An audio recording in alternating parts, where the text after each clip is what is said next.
So hello everyone, welcome back to my channel BSc rock paper. आज हम अपना human health and diseases का lecture number 2 start करेंगे।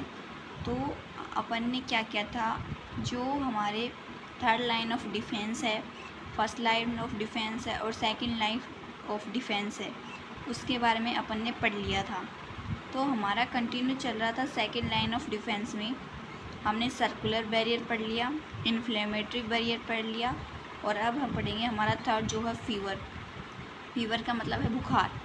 तो यहाँ पर फीवर के अंदर हमें क्या देखने को मिलता है, जो पैथोजन है और जो WBC है, वाइट ब्लड सेल, उसके बीच में क्या देखने को मिलता है, इंटरेक्शन देखने को मिलता है अपन को। साथ में जो पैथोजन्स है वो क्या करते हैं, टॉक्सिन्स को रिलीज़ करेंगे, ठीक है, और WBC क्या करेंगे, इंटरल्यूकिन को बनाएंगे। तो इन दोनों के बीच में क्या चलती रहती है, फाइट चलती रहती है, ठीक है। और जब टॉक्सिन्स और इंटरल्यूकिन क्या करेंगे, इंटरेक्ट करेंगे, तो क्या होगा, पायरागॉन क्या होगा, रिलीज़ होगा, ठीक है। अब जैसे जैसे पायरागॉन रिलीज़ होगा तो ये क्या करेगा, हाइपोथैलेमस के अंदर जो है वो क्या करेगा, मतलब कि स्टिमुलेट करेगा, ताकि वो क्या कर सके, हाइपोथैलेमस बॉडी टेम्परेचर को इंक्रीज़ कर सके। अगर बॉडी टेम्परेचर हमारा जो इंक्रीज़ होगा तो माइक्रोवेल जो ग्रोथ है वो क्या होती जाएगी, डिक्रीज़ होती चली जाएगी, ठीक है। अब बात है कि अगर हमें फीवर है तो हमें कौन सी ड्रग्स यूज़ कर सकते हैं। तो फर्स्ट है एंटीपायरेटिक ड्रग्स जो होती हैं उसको यूज़ कर सकते हैं, जो कि क्या करेंगे, अपनी जो बॉडी है टेम्परेचर उसको क्या करेंगे, डिक्रीज़ करने का काम करेंगे। जैसे एग्जांपल के लिए पैरासीटामोल, ठीक है, मोस्टली पीपल यूज़ करते हैं। फिर है साइटोकाइन बैरियर, ये वेरी इम्पोर्टेंट है। यहाँ पर हमें क्या देखने को मिलेगा, इंटरफेरॉन जो हैं उनके बारे में पता चलेगा। जैसे ये हमारा बैक्टीरियोफेज है और ये हमारी कोई वायरस इन्फेक्टेड सेल है।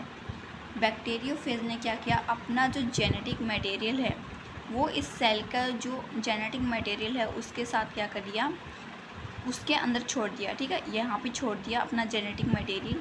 तो दोनों ही क्या कर गए, जो इंटरेक्शन है इन दोनों के बीच में हुआ और दोनों मिलकर क्या करेंगे, इंटरफेरन को रिलीज़ करेंगे, ठीक है।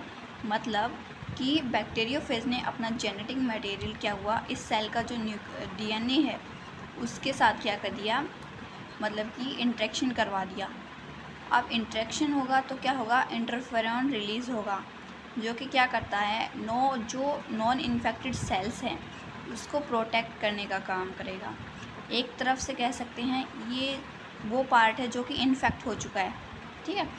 तो इंटरफेरॉन का काम क्या है कि मैं उन सेल्स को प्रोटेक्ट करूं जो कि क्या हैं, इन्फेक्ट नहीं है, उनको प्रोटेक्ट करने का काम करेगा, ठीक है। वायरस इन्फेक्टेड सेल्स अपने प्रोटीन को हमारे सेल्स में बनाना स्टार्ट कर देते हैं।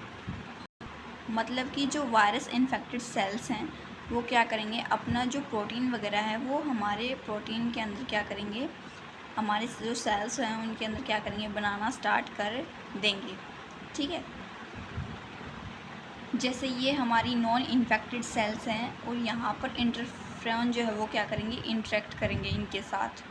अब जैसे ही इंटरेक्ट करेंगे तो यहाँ पर क्या होगा कि जो नॉन इन्फेक्टेड सेल्स है वो प्रोड्यूस करेंगी एंटीवायरल प्रोटीन को, ठीक है, जिसे अपन TIP भी कह सकते हैं।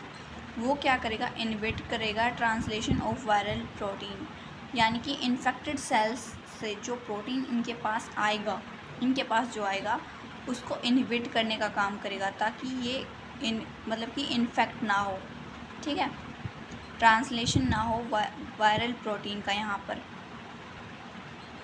इंटरफेरॉन नेवर किल्स वायरस, यानी कि इंटरफेरॉन जो है वो कभी भी वायरस को किल नहीं करता है, ठीक है।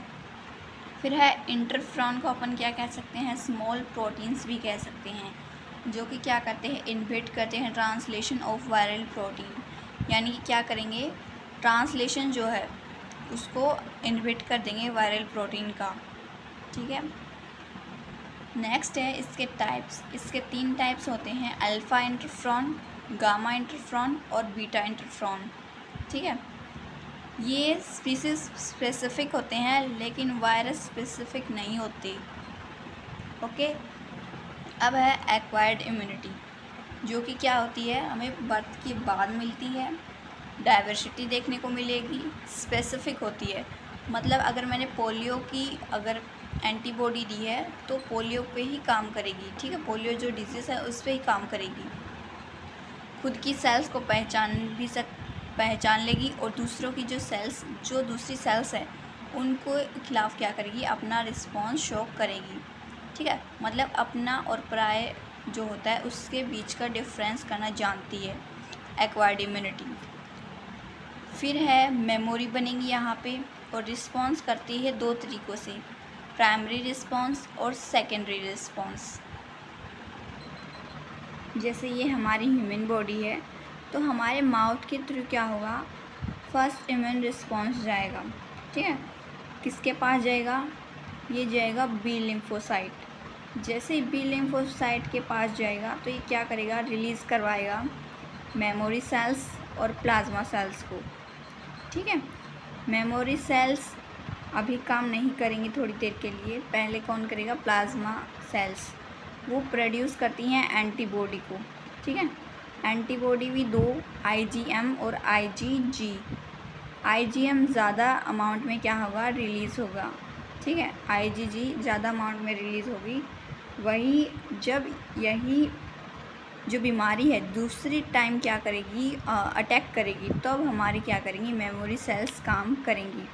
ठीक है, मान लो कि यहाँ पर क्या है, सेकेंड टाइम अटैक किया है उसी बीमारी ने, तो सेम एंटीजन है, सेम एंटीजन होगा तो क्या होगा, एक तरफ से हमारी जो बॉडी है वो क्या कर लेगी, मेमोरी बनाने का काम करेगी, और मेमोरी बनाएगी तो सेकेंड टाइम हमारे शरीर में कौन सी एंटीबॉडी बनेगी ज़्यादा, IgG। ठीक है, as compare to IgM produce होंगे दोनों। ठीक है,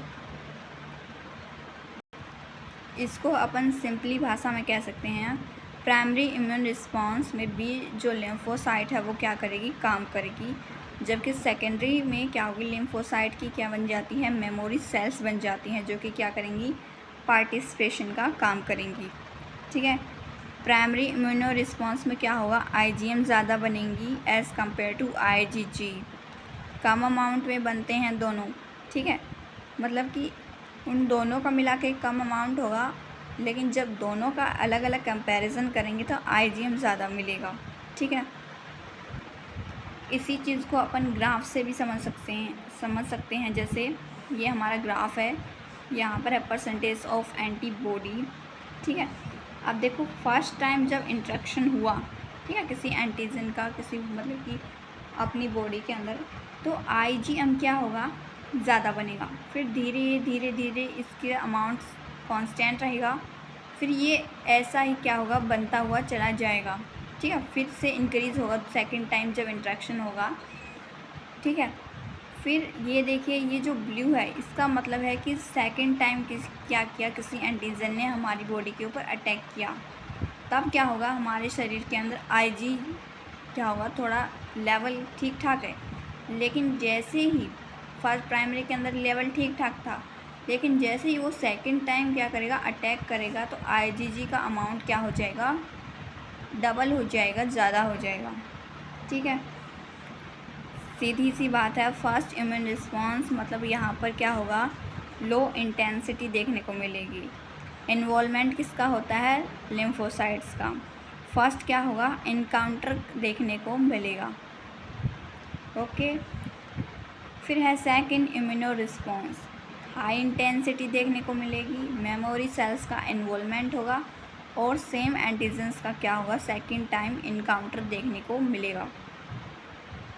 ठीक है, तो वही बात है, इसको ग्राफ से भी समझ सकते हो, इसको इस लैंग्वेज से भी समझ सकते हो, या फिर आप इस तरीके से भी क्या कर सकते हो, समझ सकते हो। ठीक है, तो आज हम पढ़ेंगे इतना ही। आई होप आप सभी को समझ में आया होगा। Thank you.